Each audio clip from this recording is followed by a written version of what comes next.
লন্ডনে বাংলাদেশ প্রবাসী কল্যাণ পরিষদ ইউকের বার্ষিক সাধারণ সভা ও নির্বাচন অনুষ্ঠিত হয়েছে। মঙ্গলবার সন্ধ্যায় ইমপ্রেশন ইভেন্ট ভেন্যুতে হয় এই নির্বাচন। 2 পর্বের অনুষ্ঠানে প্রথম পর্বে অনুষ্ঠিত হয় বার্ষিক সাধারণ সভা, দ্বিতীয় পর্বে ছিল নির্বাচন। সভায় সভাপতিত্ব করেন বিদায়ী চেয়ারম্যান জাহাঙ্গীর খান এবং সঞ্চালনা করেন সাধারণ সম্পাদক সৈয়দ আওয়াব হোসেন। প্রথমে পবিত্র কোরআন থেকে তেলাওয়াত করেন মাওলানা আনিসুর রহমান। এরপর সাধারণ সম্পাদক এবং বিদায়ী কোষাধ্যক্ষ হালিম চৌধুরী তাদের বার্ষিক প্রতিবেদন উপস্থাপন করেন।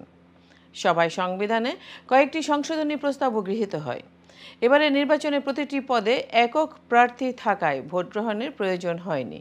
নির্বাচন কমিশনের ঘোষণা অনুযায়ী এম.এ. বারী নতুন চেয়ারম্যান, মুস্তাক আলী বাবুল সাধারণ সম্পাদক এবং ডক্টর সৈয়দ মাসুক আহমেদ কোষাধ্যক্ষ হিসাবে দায়িত্ব গ্রহণ করেন।